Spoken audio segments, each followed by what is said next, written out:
संकल्प लेना है। वो नया संकल्प क्या है कि जैसे बीमारी चल रही है, महामारी चल रही है, कोरोना जिसे कहते हैं, तो सरकार के द्वारा आदेश है कि कम से कम 2-2 मीटर की दूरी पर ही रहेंगे। कितने दिन? 11 दिन, जब तक ये चलेगी। इससे हमारा 2 फायदा, हंसे ना कोई, सभी लोग शांति से सुने। हमारा इससे 2 फायदा है। एक तो फायदा यह है कि हम पवित्र रह सकते हैं। अगर हम किसी को 11 दिन नहीं छुएंगे तो पवित्र रह सकते हैं। मैं इन हाथों से 33,000 करोड़ देवताओं को हवन देंगे।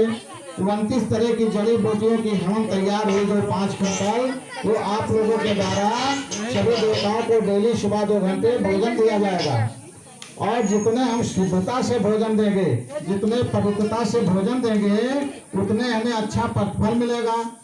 तो कोई शुद्ध है, कोई नहीं शुद्ध है, तो सरकार ने जो नियम लगाया है बहुत अच्छा नियम लगाया है। सरकार ने, भगवान ने लगाया है। पूजा पाठ में ऐसी स्थिति में अगर हम लोगों से दूरी बना करके पूजा पाठ करते हैं तो सदैव पवित्र रहेंगे, हमें पूजा पाठ का ज्यादा प्रतिफल मिलेगा।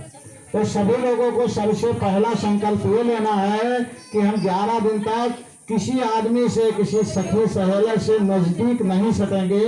2-2 मीटर दूरी पर बैठेंगे, 2 मीटर दूरी से बोलेंगे। और उसके साथ में फेस कवर, फेस कवर क्या कहते हैं, अपने अपने आंचल को हमेशा ऐसे लगा लेंगे, ऐसे नाक से बंद रखेंगे, कभी खोलेंगे नहीं। बात कर लेंगे लेकिन ऊपर से हमारे फेस कवर लगा होना चाहिए। वैसे हम मास्क भी बांट दिए थे अगले यज्ञ में, लेकिन उसका लोग सदुपयोग नहीं कर पाते, क्योंकि उसको चाहिए 6 घंटे बाद धुलकर साफ करना। आंचल है, हमेशा हम धुलेंगे, साफ रहेगा। तो हमेशा ऐसे फेस कवर से होते हुए सभी लोग चलेंगे, बोलेंगे। 11 दिन तक किसी प्रकार से किसी को कोई स्पर्श नहीं करेगा। इससे 2 फायदा होगा। एक तो कोरोना का भय नहीं रहेगा, दूसरा हम पवित्र बचे रहेंगे। हम शुद्धता से 11 दिन तक रहेंगे, कोई हमें नहीं छुएगा तो हम अशुद्ध नहीं होंगे। तो आप लोग, इसका सबसे जरूरी है कि हमें सोशल डिस्टेंस रखना। 2-2 मीटर की दूरी पर, कथा सुनने आए तो 2 मीटर दूरी पर बैठे, हवन डाले तो 2 मीटर दूरी पर, कलश यात्रा में भी 2 मीटर की दूरी पर लाइन होनी चाहिए। ये हमें बड़ी खुशी की बात है जो आज हमें ऐसा मौका मिला है कि हम किसी को स्पर्श नहीं करेंगे और 11 दिन तक यज्ञ हमारी चलती रहेगी। तो यह संकल्प सभी के अपने दिल में होना चाहिए कि 11 दिन तक कुछ भी हो जाए, हम माँ के चरणों में अपने को बेच दिए हैं, समर्पित कर दिए हैं।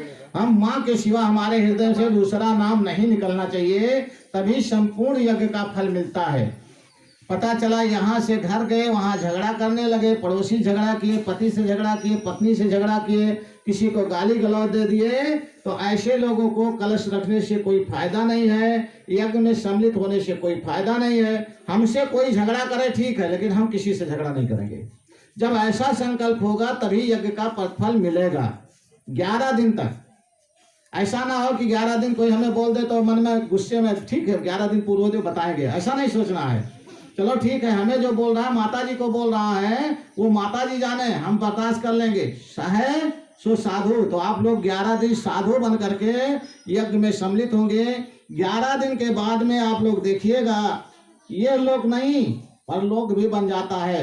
यज्ञ में दिया हुआ समय दान और अंश दान का अक्षय फल प्राप्त होता है। अक्षय का मतलब कभी क्षय नहीं होता है, कभी खत्म नहीं होता है। तो इसलिए ये मौका आप लोगों को मिला है। इसमें कहीं गलती से किसी से झगड़ा ना करना, किसी से कठोर वचन ना बोलना।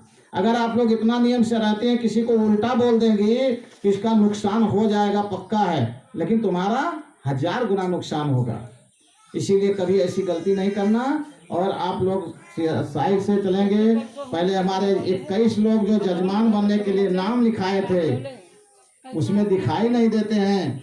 अगर अभी नहीं दिखाई देते हैं तो भी समझ लें, मैं बता देता हूँ, जो भी यज्ञ में, गीता में लिखा हुआ है कि यज्ञ में कोई वादा करके और मुकर जाता है तो उसका ये जन्म तो बिगड़ा ही है, अगला जन्म भी छक्के का होता है। इसलिए अपना अगला जन्म बचाने के लिए कोई भी जो यज्ञ अनुष्ठान में वादा करे, किसी के कन्या के शादी में वादा करे, किसी के कोई आयोजन में वादा करे, तो उसको पूरा करना चाहिए। हमारे क्या, हमारे तो एक जजमान रहेंगे तो एक हो जाएगी, 21 रहेंगे तो हो जाएगी, 51 रहेंगे तो हो जाएगी, लेकिन उसका बिगड़ जाएगा।